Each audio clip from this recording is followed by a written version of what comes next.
Oui, mes frères, oui, mes sœurs. Ndio ndugu zangu, dada zangu. Ainsi, Na hivyo la justification, kuhesabiwa haki, la sanctification, utakaso, excusez, uniwerazi, il y a aussi ce que l'on va appeler achèvement. Je vais y revenir. huko penye wanataka kumaliza kazi La nitapafikia. justification, la nouvelle naissance, le pardon des péchés. Msamaha wa dhambi. Mais vous n'en avez pas l'assurance, vous ne l'aurez pas là-bas.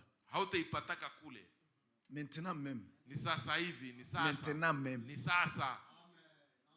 C'est là que vous vivez ça. Ni hapo ndio unaishi hayo. Maintenant même. Kwa sasa. Ce que nous sommes maintenant, kenye tuko kwa sasa, c'est ce qui nous donnera ce qui sera demain. Ndio kitatupatia kia kesho. Certainement. Hakika. Que Dieu vous bénisse. Mungu awabariki. Dieu ne descendra pas le Saint-Esprit sur des loups. Mungu hata shushaka roho wake mtakatifu juu ya mambo ya mwitu, ni sur des chiens, au juu ya maimbwa, ni des cochons, au manguruwe. Non. Hapana. Mais sur ses fils. Lakini juu ya wanawake. Sur ses fils. Juu ya wanawake. Je dis bien ses fils. Juu ya watoto wake. Qu'il a engendré. Ambao alizalaka yeye mwenyewe. Galates 4. Wagalatia 4. Verset 6. Mstari wa 6. Dit que. Anasema. Comme nous sommes fils. Kwa vile tuko wana. Dieu a envoyé. Mungu alitumaka. L'esprit de son fils. Roho wa mwana wake. Dans nos cœurs. Ndani ya mioyo yetu. C'est sur les fils que ça vient. Comme il est descendu sur le premier-né.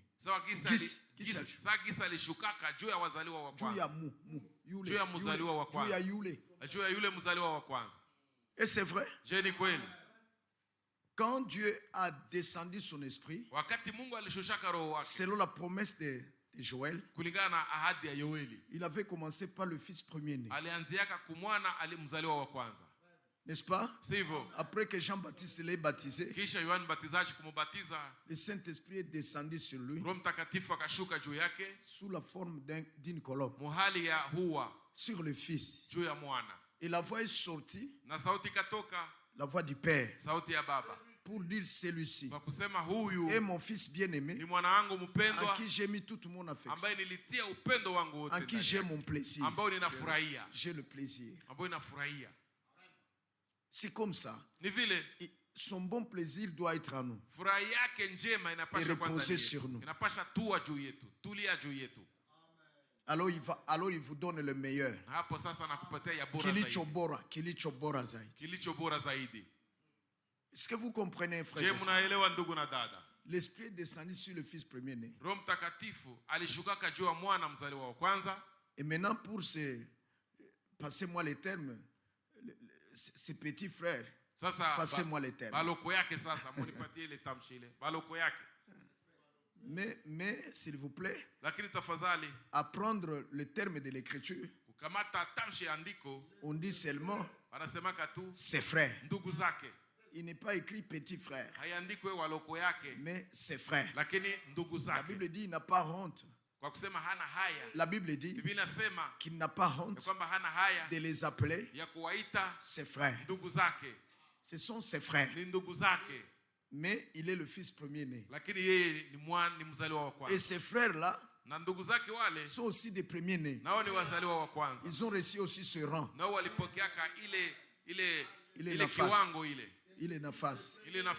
Et c'est vrai. C'est pour cela que Jacques les appelle prémices. Parce que les premiers sont des prémices de la vigueur du Père. Le premier-né est la prémisse de la vigueur de son Père. Oui, frère. Et vraiment, c'est pour cela qu'ils reçoivent le Saint-Esprit. C'est pour cela qu'ils reçoivent le Saint-Esprit. Parce qu'ils sont prémices. Le Saint-Esprit lui-même est prémisse. Est-ce que ce sont les prémices de notre héritage? Le Saint-Esprit fait les prémices de notre héritage. Et alors, tous les héritiers, warizi wote, tous les fils héritiers, wana wote warizi, co-héritiers avec Christ, warizi pamoja na Kristo, ils reçoivent ces prémices, wanapokeaka ces prémices ile de l'esprit. ya roho.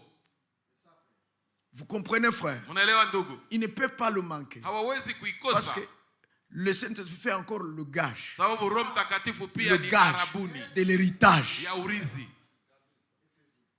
Qui ne l'ont pas Mwenye hanaye et qui ne l'auront pas, na wenye hawatakuwa naye, il n'y a rien. hakuna kitu. Mais s'il vous plaît, Lakini tafadhali, Dieu nous ayant fait grâce Mungu akishatuneemia de croire à cette parole kuamini hii neno et de nous donner un cœur qui se répand. na kutupatia moyo ya toba, Et nous nous sommes repentis sincèrement. na tulitubu kweli kweli, Et nous n'avons pas douté de sa parole na hatukushakia véritable. neno lake la kweli. Ne vous faites pas trop de soucis. Musihangaike. Frère Franck disait la fois passée que Ndugu Frank alikuwa anasema wakati uliopita dans une des prédications diffusées, ndani ya moja ya mahubiri zilizorudishwa, il dit que ce n'est pas une affaire à s'en faire des soucis. anasema haiko kitu cha kujisumbua. Dieu vous le donne seulement Mungu anamkupatia tu selon sa promesse. Mungu kulingana na ahadi yake. anamukupatia tu. Mungu anamkupatia tu Selon sa promesse. kulingana na ahadi yake. Le Seigneur Jésus, Bwana Yesu, eh bien, s'il vous plaît, na mtafuta. allons chez Corneille. Twende kwa Kornelio. Quelle machination ont-ils fait Walifanyaka nguvu gani pour que l'Esprit soit donné? kusudi Roho Leur soit accordé. awapewe? Paul prêchait seulement. Petro alikuwa anahubiri tu Et l'Esprit est descendu. na Roho akashuka. Allez à Éphèse. Mwende Efeso. Est-ce qu'il y avait des machinations? Je, kulikuwa nguvu No. fulani za kufanya? Hapana. No. Hapana. Paul les a baptisés. Paulo aliwabatiza, Puis il a mis les mains sur eux. kisha akawekea mikono Et le Saint-Esprit est descendu. na Roho Mtakatifu akashuka. N'est-ce pas, frère? N'est-ce Haiko pas, vile, sœur? haiko vile. Donc, vous ne vous efforcez pas pour l'avoir. Sema mujikaze kwa kumpata. Vous ne vous malmenez pas pour ça. Mujisumbue kwa ile. Non, s'il vous plaît. Pana tafadhali. Mais plutôt, Lakini mbalimbali ya ile il y arrive comme c'est écrit. anafikaka gisi inaandikwa. Il est répandu comme c'est écrit. Anamwangua kwa gisi inaandikwa. La promesse a été donnée. Kwanza ahadi ilitowakwa À ceux qui croiraient kwa wenye wataamini en Jésus-Christ, ndani ya Yesu Kristo, en son nom. mujina lake. La parole de Dieu dit, Neno la Mungu ils lasema seront baptisés watabatizwa du na Saint-Esprit. Roho Mtakatifu.